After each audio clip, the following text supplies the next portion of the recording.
Speaking of military, there's been some attacks on Timothy Walz's military record, particularly from J.D. Vance, who's got his own military thing going on right Right. there. Who writing briefs from an air-conditioned room in Baghdad. Knock You it know off. what? I'm not going to knock anybody that went into the service to defend the country.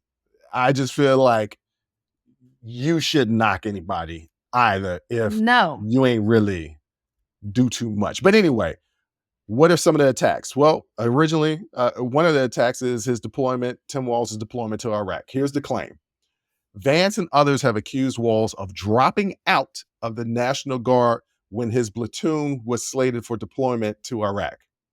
Here's the actual fact, because I'm giving you the claim and I'm going to give you the facts. Here's the actual facts. Walz retired from the Minnesota National Guard in May of 2005 to run for Congress. So he's retired. Everybody knew he was retiring in May 2005 to run for Congress. His battalion received official notification of potential deployment in March of 2005. But the actual order came in July 2005, 2 months after Walz had retired. Retired. The man retired. After 24 years. 20? And he was running for Congress.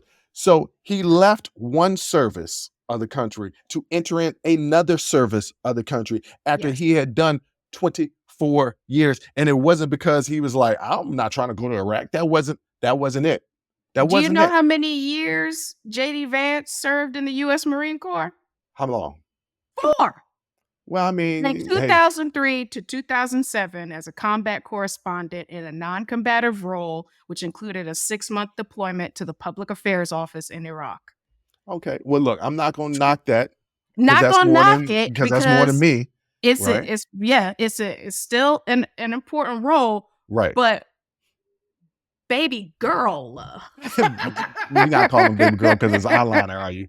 Yes. That's exactly why. He's trying to be a baddie. He's trying to be a baddie, and I don't like it. No one does. Let me get more into the military service, but I am curious about his eyeliner. Is that just natural, or is he actually doing something? I don't know because I don't know makeup. Right. I don't know either. Another attack on Tim Walz was his combat service. Here's the claim. The claim is that Vance, this is once again an accusation by Vance, has accused Walz of falsely suggesting he saw combat during his service. Here's the fact. Walz has made statements about carrying weapons of war during his service, which some have interpreted as implying combat experience. Now, I'll say that's a gray area. I'll say that he misspoke and he probably shouldn't have said that. But if you're going on legitimate wording, he probably did carry weapons of war. Yeah. He just probably did. I mean, he obviously didn't carry it during war, but I mean, he didn't say he used weapons of war. He said he carried them. Well, I mean, yes. I mean, some military people have been saying, that's a gray area. He maybe shouldn't have said that. But once again, it was during a town hall and he was talking about war and guns. And okay, so I'm not giving it the claim that Vance is giving it, but I'm saying a little gray, like a shade. Like it's not dark gray. It's light gray. it's light gray. It's faint. It's a faintish gray. I think it's a matter of semantics. It is. But he was not factually incorrect. He probably did carry weapons of war. Yeah. He wasn't factually incorrect. All right. Yeah. Another attack on his military record is his actual military rank. So here's the claim. The Republican National Committee criticized Walz for misrepresenting his military rank in campaign materials. Here's the actual fact. Walz did raise to the rank of commanding sergeant major, but retired as a major sergeant because he had not completed the requirements for a higher rank. So he ain't lying. The military recognized him as a commanding sergeant major. Yeah.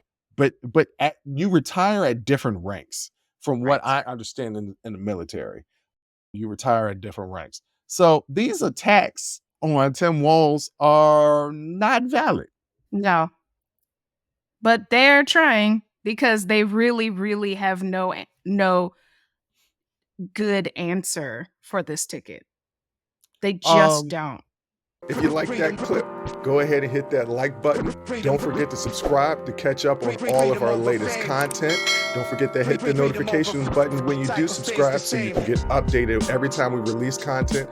We release content every day, whether it's an actual show or clips from the shows.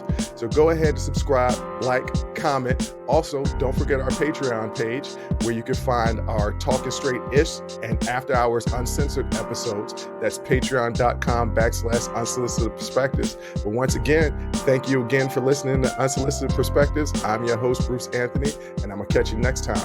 I'll holla.